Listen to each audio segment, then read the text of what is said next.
एक बार की बात है, ढोलकपुर नामक गांव में मोहन नाम का एक ईमानदार किसान अपनी पत्नी सीमा और छोटे बेटे राजू के साथ रहता था। उसके पास में 2 बैल और एक छोटा सा खेत था जिस पर वह दिन रात मेहनत करता था। उस मेहनत से ही वह अपने पूरे परिवार का गुजर बसर करता था। हालांकि मोहन गरीब था, लेकिन उसका दिल बहुत बड़ा और ईमानदार था।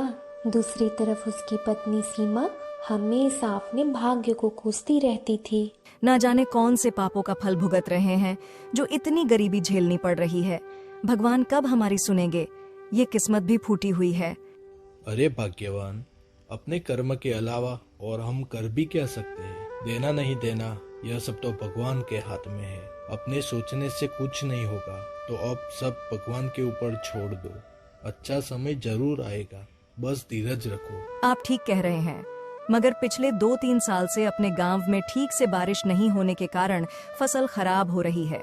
गांव में बाकी किसानों के पास तो गाय भैंस है जिससे उनका तो गुजारा चल जाता है, मगर अपने पास तो केवल एक छोटे से खेत के अलावा कुछ भी नहीं है और बारिश नहीं होने के कारण उस खेत में भी फसल नहीं होती। पता नहीं इस बार भी क्या होगा। यह बात तो तुम सही कह रही हो। पिछले 2-3 साल से ठीक से बारिश नहीं होने के कारण फसल बर्बाद हो रही है और अब तो कुएं भी सूखने लगे हैं। उनमें भी पानी अब कम बचा है। पता नहीं इस बार खेती में क्या होगा, यह तो ऊपर वाला ही जाने। चलो सीमा, अब मैं चलता हूँ, मुझे आज बहुत काम है। इतना कहकर मोहन अपने बैलों को लेकर खेत की ओर निकल पड़ा। मोहन भले ही गरीब था, मगर बहुत ईमानदार था। वह अपने से ज्यादा दूसरों का भला सोचता था और अच्छे कर्मों पर विश्वास करता था।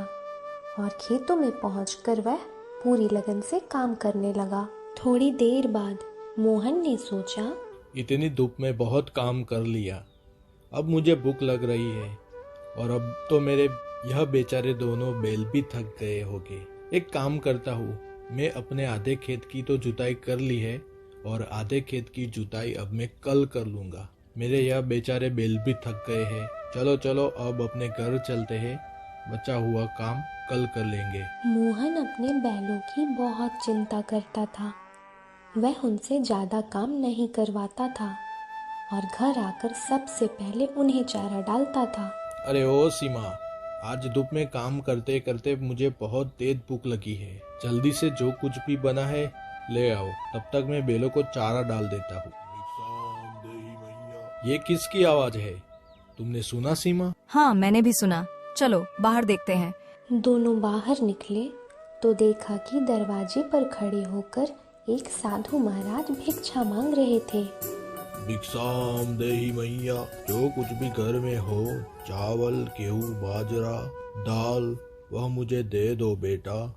मैं बहुत भूखा हूँ, 2 दिन से कुछ नहीं खाया। अरे साधु महाराज, हम सब पहले से ही कितने गरीब हैं। हम जैसे तैसे करके अपना जीवन गुजार रहे हैं। हमारे पास तो खुद एक कौड़ी भी नहीं है। ऐसे में हम तुम्हें क्या देंगे? गरीब किसान की स्थिति देखकर बाबा जी समझ चुके थे और बोले, कोई बात नहीं बेटा, कोई बात नहीं। ठीक है बेटा, अब मैं चलता हूँ। मैं किसी और घर से भिक्षा मांग कर खा लूंगा। अरे सीमा, अपने घर में बाबा को देने के लायक कुछ भोजन है क्या? अरे अपने घर में कहाँ से आएगा? अपने घर में बाबा को देने लायक कुछ भी नहीं है। केवल थोड़े से चावल थे जो तुम्हारे लिए बने हैं। अगर वह बाबा को दे देंगे तुम्हें भूखा रहना पड़ेगा। रुकिए बाबा, सीमा जाओ, जो मेरे हिस्से का भोजन है वह लाकर बाबा को दे दो। मैं भूखा रह लूंगा, पर बाबा को भूखा नहीं बेच सकता। मगर फिर तुम क्या खाओगे? अगर बाबा को तुम भोजन दे दोगे, फिर घर में एक अन्न दाना तक नहीं है। तुम्हें भूखा रहना होगा। अरे उसकी चिंता तुम मत करो, मैं तो भूखा रह लूंगा। मगर बाबा ने तो 2 दिन से खाना नहीं खाया, तो उनको ज्यादा जरूरत है। और मैं अपने घर से भूखा जाने दूंगा तो वैसे भी मेरे गले से नहीं उतरेगा। जाओ तुम बाबा के लिए वह भोजन ले आओ। और फिर मोहन के बात के अनुसार सीमा मोहन के हिस्से का खाना बाबा जी को दे देती है। धन्यवाद बेटा, धन्यवाद। आज तूने खुद खाना ना खाकर एक भूखे इंसान को खाना खिलाया है। भले ही तेरे अभी बुरे दिन चल रहे हैं, मगर ऊपर वाला सब देख रहा है। वह तेरी एक दिन अवश्य सुनेगा बेटा। धीरज रख, एक दिन सब अच्छा होगा। अगली सुबह मोहन अपने बैलों के साथ खेत की ओर चल देता है। अपने खेत की जुताई कर ही रहा था कि फिर इतने में एक अमीर व्यक्ति मोहन के खेत के किनारे से गुजर रहा था और मोहन के पास आकर कहता है, अरे भाई, यहाँ आसपास कहीं पानी है क्या? मैं बहुत प्यासा हूँ। भाई साहब, यहाँ से कुछ ही दूर एक हैंडपंप है, जाकर आप वहाँ से पानी पी लो। अरे भाई, तुम बड़े मेहनती दिख रहे हो। तुम इतनी मेहनत क्यों करते हो? मेहनत और ईमानदारी से ही मैं अपने परिवार का पेट भरता हूँ। तुम इतनी मेहनत करने के बावजूद अभी तक गरीब के गरीब हो। तुम तो अच्छी ईमानदारी से काम करते हो तो भी तुम गरीब हो। मुझे तो नहीं लगता है कि कर्मों का फल मिलता होगा। नहीं भाई साहब, भगवान के घर देर है अंधेर नहीं। अच्छे कर्म का फल जरूर मिलता है। देर से मिलेगा मगर मिलेगा जरूर। शायद मुझे अभी नहीं मिला, मगर एक दिन अवश्य मिलेगा। मोहन की बात सुनकर अमीर व्यक्ति चला जाता है। मोहन ने अपनी मेहनत जारी रखी, मगर खेत को जोतते जोतते अचानक से मोहन का पैर हल के नीचे आ जाता है, जिस कारण से मोहन का पैर कट जाता है। मोहन दर्द से चीख उठता है, अरे भगवान, मेरा पैर तो कट गया। अरे प्रभु, वो अमीर व्यक्ति सही बोल रहा था क्या कि कर्मों का कोई फल नहीं होता? अगर मैं अच्छे ईमानदारी से कर्म कर रहा हूँ तो भी मेरा पैर कट गया। मैंने किसी का क्या बिगाड़ा है जो मेरे पैर में लगी? जैसे तैसे मोहन अपने घर पहुंचा और अपनी पत्नी को जो उसके साथ हुआ वह सारी बातें मोहन ने अपनी पत्नी को बताई। तुमने आज तक किसी का बुरा नहीं किया और किसी को परेशान नहीं किया, तो तुम चिंता मत करो, तुम्हें तुम्हारे अच्छे कर्मों का फल मिलेगा। मोहन को अपनी पत्नी की बात सुनकर तसल्ली आई। फिर अगले दिन मोहन जख्मी होने के बाद भी अपने बैलों को खेतों की ओर ले जाता है। अरे, अभी तक तो बारिश तो आई नहीं। अब फिर मैं अपने खेत की सिंचाई कैसे करूँगा? चलो एक काम करता हूँ, अपने खेत के कुएं में जाकर देखता हूँ उसमें कितना पानी है। अगर उसमें पानी हुआ तो अपने खेत की सिंचाई करूँगा। मोहन अपने खेत के कुएं के पास में जाता है,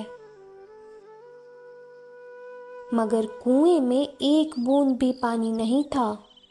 कुआं पूरा सूखा पड़ा था। अरे, मेरा खेत का कुआं तो पूरी तरह से सूख गया है। अरे भगवान, यह कैसी परीक्षा ले रहे हो? घर में अन्न का एक दाना नहीं और अब तो मेरा कुआं भी सूख गया है। इस बार खेती में कैसे करूँगा भगवान? एक काम करता हूँ, कुएं के अंदर जाकर खुदाई करता हूँ, शायद पानी निकल जाए। हे भगवान, कृपा करना। इतना कहकर मोहन कुएं के अंदर खुदाई शुरू करता है।